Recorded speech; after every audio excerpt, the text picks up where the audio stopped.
So we're going to work on now on controlling the near wrist, working around in a circle, and coming directly behind him and pulling him right into a Juji Gatame.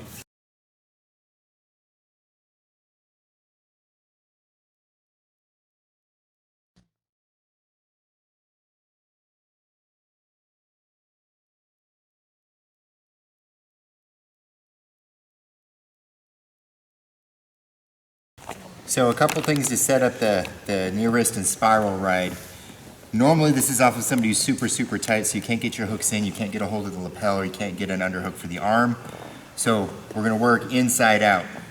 And he's always got that hole there when he's super tight. So you can get a hand into control and then work into the wrist ride from there.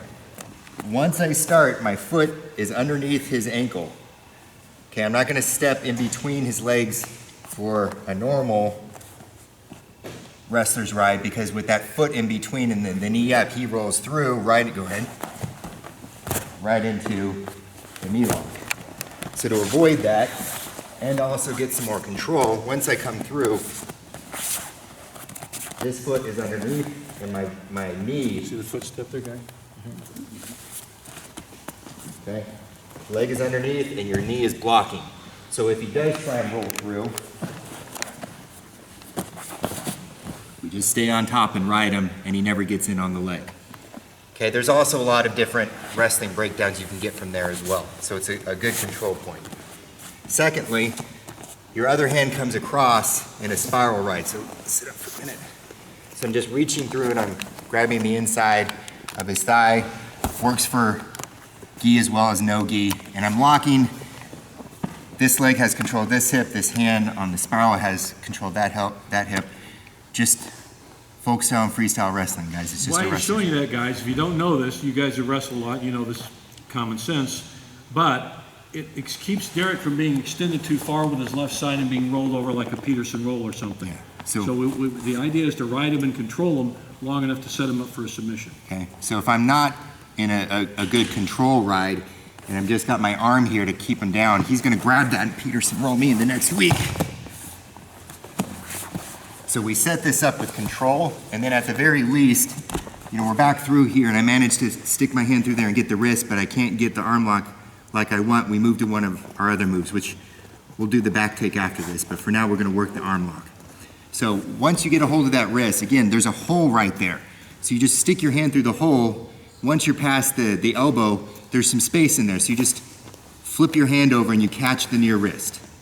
Pull it into his chest and that will dip his shoulder. That part is important because that means you're controlling him enough, okay? Without actually pulling it in and just grabbing it, he sticks his arm out straight and he'll clear it. And then we're sitting here in a perpetual, you know, tug of war with his arm, okay? So grab it, meat hook it, and stick it into his chest, okay? Like that, not like that, because I'm about ready to 360 him and I don't want to jack my thumb up, okay? Pull it into the chest. Once I have that, okay, I'm gonna put my chest over his as I tripod up, and my chest pressure is gonna be what keeps him down and allows me to keep tight on the arm lock as I go around. So once I get that pulled up into his chest, my chest goes over shoulder blades, pop up, okay, come all the way around. Once we're north-south, I've pulled his elbow up, okay? You won't have to think about it. If it's up on his chest and your chest is on his back, as you rotate around, it will come up, okay? Once we're here north-south, this leg comes in, okay? That's starting the block. And then once this is in, that hand comes through and you roll him back, okay? Don't worry about kicking over. If you have this correctly, you've got control of the head, your shin is pushing in nice and tight on his ribs, okay?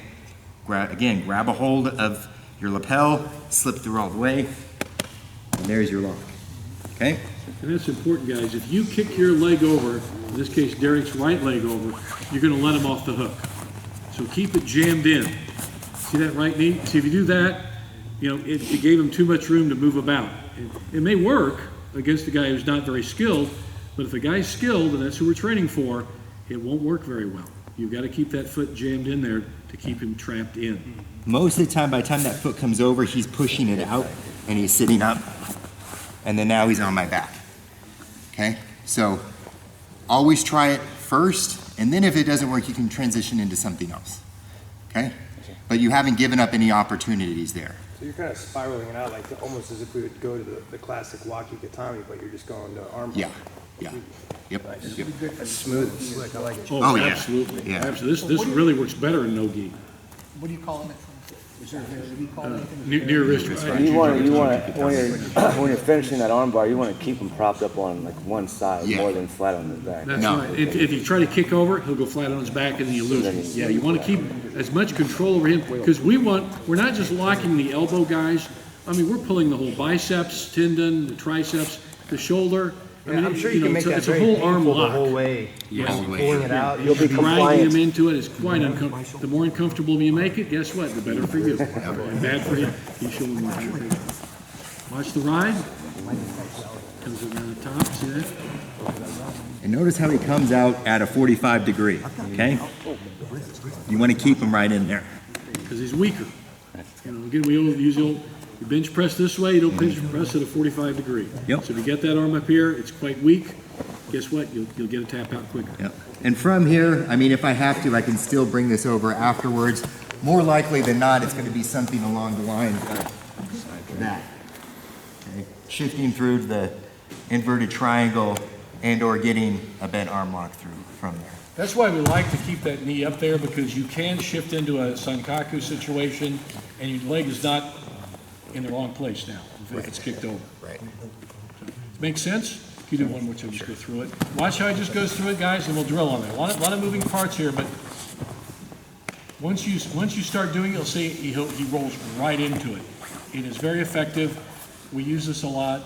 I know John used this a lot when he was training his guys out at the Olympic Training Center. I remember drilling on this with the guys out there. It was very moved. It was very moved, and the points we brought out. So it's old, but old still works. Okay, all right, let's give it a go.